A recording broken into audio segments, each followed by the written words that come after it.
प्रश्न 2। जनजाति का अर्थ स्पष्ट करते हुए इसकी विशेषताएं, लक्षण बताएं।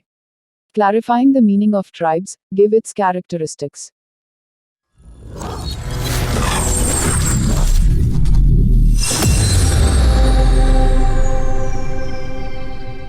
उत्तर। जनजाति का अर्थ। Meaning of tribe. साधारणतया जनजाति का अर्थ एक ऐसे मानव समूह से समझ लिया जाता है जिसकी संस्कृति, रीति रिवाज और व्यवहार के तरीके आदि विशेषताओं से युक्त होते हैं। वास्तव में एक जनजाति उतनी आदिम नहीं होती जितनी कि इसे कुछ व्यक्तियों के द्वारा कल्पना और सुनी सुनाई बातों के आधार पर इसे एक मनोरंजन के रूप में प्रस्तुत करने का प्रयत्न कर दिया जाता है। इतना अवश्य है कि जनजाति सभ्य समाजों की चमक दमक से दूर किसी दुर्गम या भौगोलिक रूप से पिछड़े हुए क्षेत्र में जीवन व्यतीत करने वाला समूह है तथा इसकी सांस्कृतिक विशेषताएं भी दूसरे समुदायों से भिन्न होती हैं, लेकिन केवल इसी आधार पर जनजाति को एक आदिम या असभ्य समूह नहीं कहा जा सकता। जनजातियों का जीवन सांस्कृतिक रूप से उतना पिछड़ा हुआ नहीं होता जितना कठिन आर्थिक और प्राकृतिक दशाओं के कारण पिछड़ा हुआ बना हुआ है। इसी आधार पर डॉक्टर श्यामाचरण दुबे ने लिखा है, जनजातियों का अध्ययन एक जीवित समाज के जीवित अंग के रूप में किया जाना चाहिए, संग्रहालय की नुमाइशी वस्तुओं के रूप में नहीं। जनजाति की परिभाषाएं। Definitions of tribes. एक मजूमदार के अनुसार, कोई जनजाति परिवारों तथा पारिवारिक वर्गों का एक ऐसा समूह है जिसका एक सामान्य नाम है, जिसके सदस्य एक निश्चित भूभाग पर निवास करते हैं, एक सामान्य भाषा का प्रयोग करते हैं, जिन्होंने एक आदान प्रदान संबंधी तथा पारस्परिक कर्तव्य अरे कहना क्या चाहते हो? विषयक एक निश्चित व्यवस्था का विकास कर लिया है। साधारणतया एक जनजाति अंतर्विवाह के सिद्धांत का समर्थन करती है और उसके सभी सदस्य अपनी ही जनजाति के अंतर्गत विवाह करते हैं। दो ग्रीवर्स के अनुसार, यह एक साधारण प्रकार का सामाजिक समूह है, जिसके सदस्य एक सामान्य बोली का प्रयोग करते हैं तथा युद्ध आदि जैसे सामान्य उद्देश्यों के लिए सम्मिलित रूप से कार्य करते हैं। विशेषताएं अथवा लक्षण। कैरेक्टरिस्टिक्स और फीचर्स। एक जीविका के स्रोत छत्तीसगढ़ में निवास कर रही जनजातियों के जीविकोपार्जन के विविध साधन हैं। वे कृषि, पशुपालन, आखेट और वनोपज संचयन आदि माध्यमों से अपनी आजीविका चलाते हैं। कुछ जातियां स्थानांतरीय कृषि में संलग्न रहती हुई पशुपालन का कार्य भी करती हैं। इसके साथ ही धनुष बाण के द्वारा छोटे बड़े पशु पक्षियों को शिकार, साथ ही पूरे परिवार की सहायता से मछली पकड़ने का भी कार्य किया जाता है। संचयन की प्रवृत्ति भी इन जातियों में देखी जाती है। जंगली पदार्थों में तेंदूपत्ता अचार, महुआ, चिरौंजी, शहद, गोंद, कुकुरमुता आदि संग्रहित कर उससे भी अपना व परिवार का जीवनयापन करते हैं। इसके साथ ही श्रमिकों के रूप में भी कार्य करते हैं। विविध वस्तुओं का निर्माण भी इनके द्वारा किया जाता है। बात तो सही है। दो वैवाहिक प्रणाली। अन्य जातियों की तरह जनजातियों में विवाह प्रथा का विशेष महत्व है। यदि किसी जनजाति में विवाह साधारण ढंग से युवक तथा युवती की इच्छानुसार किया जाता है तो वहीं अपहरण विवाह या राक्षस विवाह का प्रचलन है, परंतु अधिकांशतः क्रय विवाह होते हैं। इनमें कन्या का मूल्य देकर विवाह संपन्न होता है। गोंड तथा बैगा जनजातियों में जो व्यक्ति निर्धन होने के कारण कन्या का मूल्य नहीं दे पाते वे कन्या के घर जाकर नौकर के रूप में कार्य करते हैं। प्रायः वधू मूल्य परंपरागत रीति से निर्धारित होता है। अपहरण विवाह में युवक जिस युवती से प्रेम करता है उसे लेकर भाग जाता है और फिर पत्नी स्वीकार कर लेता है। बाद में समाज भी उन्हें पति पत्नी के रूप में मान लेता है। बैगा जनजाति में व्यक्ति को कन्या मूल्य सेवा द्वारा चुकाना पड़ता है। इसे ही सेवा विवाह कहते हैं। इस प्रकार छत्तीसगढ़ की जनजातियों में अनेक माध्यमों से अपना जीवन साथी चुनने की प्रथा प्रचलित है। तो क्या नाचो मैं? 3. युवागृह। यह एक ऐसी सामाजिक संस्था है जो जनजाति समाजों के अतिरिक्त कहीं नहीं पाई जाती। जनजातियों में अविवाहित युवक युवतियों के लिए पृथक पृथक या मिश्रित निवास स्थान होते हैं, जिन्हें युवागृह कह सकते हैं। ये युवागृह भिन्न भिन्न जनजातियों में भिन्न भिन्न नामों से पुकारे जाते हैं, जैसे घोटुल, मोर्ग, रंगबंग, गितिउमेश, किशोर गृह, शयनागार और कुमार गृह आदि। छत्तीसगढ़ में ये युवागृह उरांव, खड़िया, गोंड, मरिया और भूया जनजातियों में पाए जाते हैं। बस्तर में घोटुल युवागृह के नाम से जाना जाता है।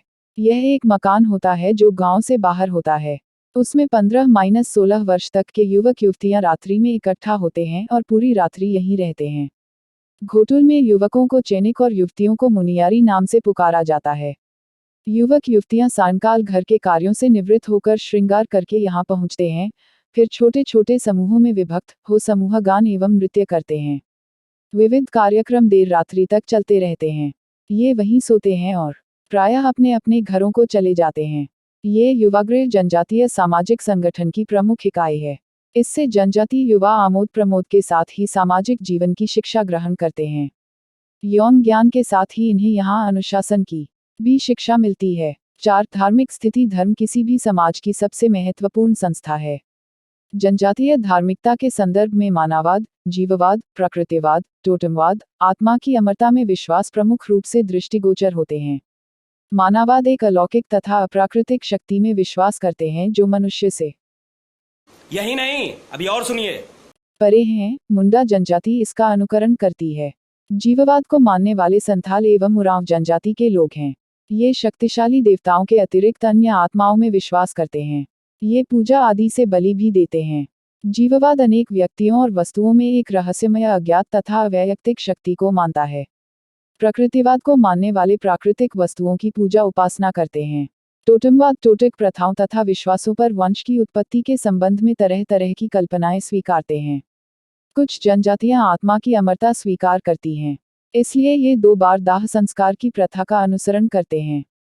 संथाल और अन्य जनजातियां मृतक की अस्थियां नदी में प्रवाहित करते हैं। कुछ एक जनजातियां जादू टोना को संस्कार के रूप में ग्रहण कर मानव इच्छा को संतुष्ट करती है। भील मृतात्माओं को स्वीकार करते हुए इंद्रजाल तथा जादू टोना विद्या पर अटूट आस्था रखते हैं। हमारे यहाँ ऐसा ही होता है। जनजातीय धर्मों एवं विश्वासों और हिंदू धर्म में कुछ साम्यता दिखती है।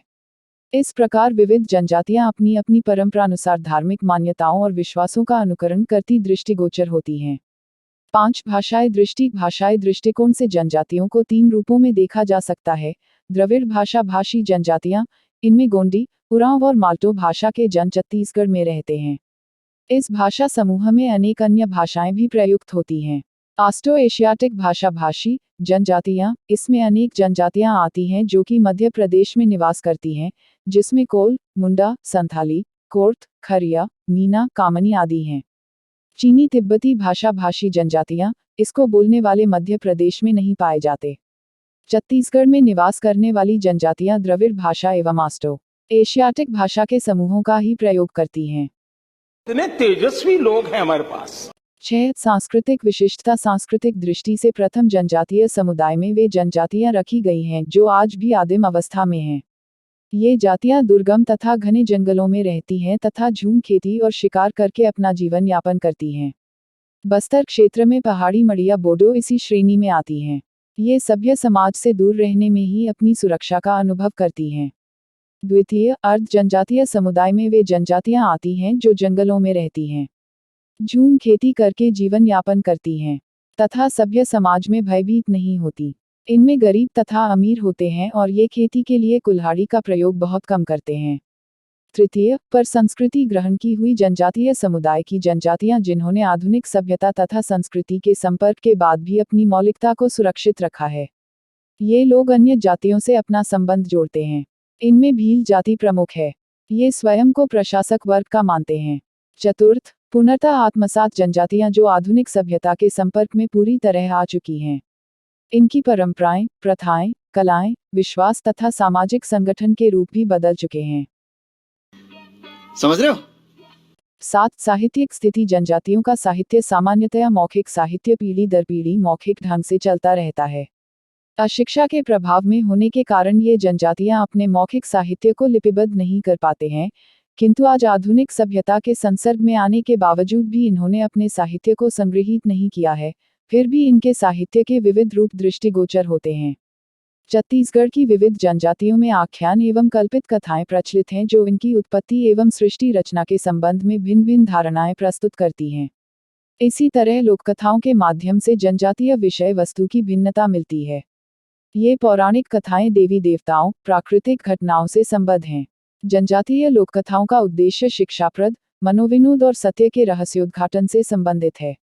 अनेक जनजातियां कल्पित तथा दंतकथाओं को नाटक के रूप में भी प्रस्तुत करती हैं, परंतु ये आधुनिक नाटक से भिन्न होते हैं।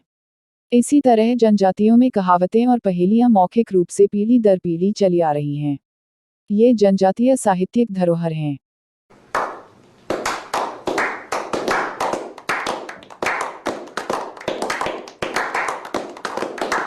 8 मूर्ति एवं चित्रकला। भारत की अन्य जनजातियों की तरह छत्तीसगढ़ की जनजातियों में भी मूर्ति एवं चित्रकला के प्रति आकर्षण देखने को मिलता है। गोंड, संथाल तथा भील जनजातियां देवी देवताओं की पत्थरों, मिट्टी तथा लकड़ी की मूर्तियां बनाते हैं।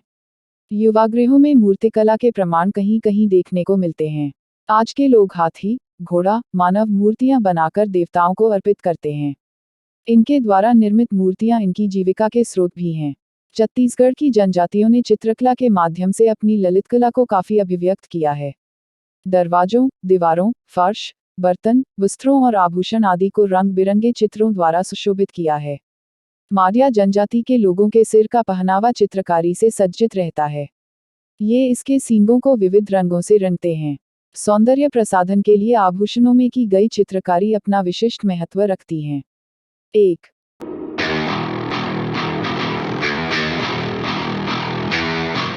नौ संगीत एवं नृत्य कला। जनजातीय समाज में संगीत का विशेष महत्व है। ये धार्मिक एवं सामाजिक अवसरों पर नगाड़े, ढोल, बंशी आदि वाद्य द्वारा गाते बजाते हैं। संगीत कला को जीवित रखने के उद्देश्य से ही ये जनजातियां इसे महत्वपूर्ण मानती हैं। युवागृहों में संगीत एवं नृत्य कला का विधिवत प्रशिक्षण दिया जाता है। संगीत एवं नृत्य कला छत्तीसगढ़ की जनजातियों में विशेष रूप से देखी जा सकती है। विविध अवसरों पर इन कलाओं के दर्शन किए जा सकते हैं। पशु नृत्य की परंपरा मंडला के गोंड तथा बैगा जनजाति में प्रचलित है। कृषि नृत्य कृषि कर्म की संपूर्ण प्रक्रिया को व्यक्त करता है।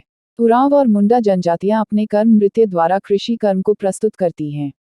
शिकार नृत्य विविध शिकारों की क्रिया प्रस्तुत करता है। उरांव, खड़िया, मुंडा जनजातियां इस नृत्य में बहुत रुचि रखते हैं। धार्मिक नृत्य प्रायः सभी जनजातियों में देखा जाता है।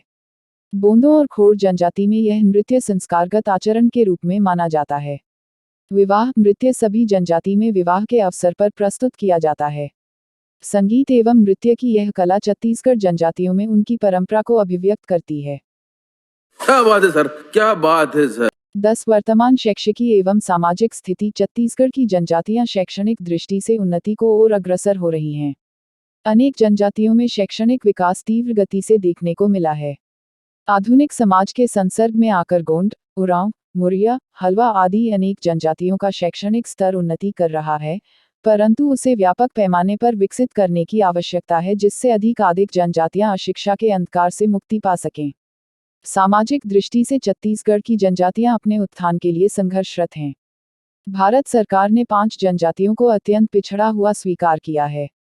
ये अबूझमाड़िया पटेल, कोटिया, हिल कोरबा, बैगा और सहरिया हैं। इनके विकास के लिए विशेष सामाजिक संगठनों का निर्माण कर इन्हें लाभान्वित करने का प्रयास किया जा रहा है। भारत सरकार द्वारा इन जनजातियों को सामाजिक प्रतिष्ठा दिलाने के लिए अनेक कल्याणकारी योजनाएं चलाई जा रही हैं जिसके माध्यम से ये जनजातियां अपनी सांस्कृतिक धरोहर को समेटे हुए उन्नति की ओर आगे बढ़ रही हैं। या जनजातियां। भारत में अनुसूचित जनजाति की कुल संख्या 532 है। इसमें से लगभग 56 जनजातियां मध्य प्रदेश तथा छत्तीसगढ़ में निवास करती हैं। मध्य प्रदेश में अबूझमाड़, बैगाचक और पातालकोट आदि कुछ ऐसे स्थान हैं जहां के आदिवासी नवीन सभ्यता के संपर्क से अभी भी बहुत दूर हैं।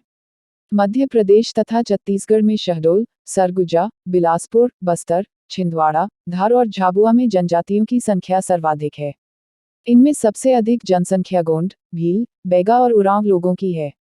अन्य आदिवासी जातियों में अगरिया, हलवा, मैना, भुरिया, भतरा, बंसा, गटावा, कमार, कैमार, खरिया, अमनी, मीना, मुंडा, नगसिया, मनिका, परिधान, बटेलिया, परसा, सहरिया, सौर, विराट और मीर प्रमुख हैं।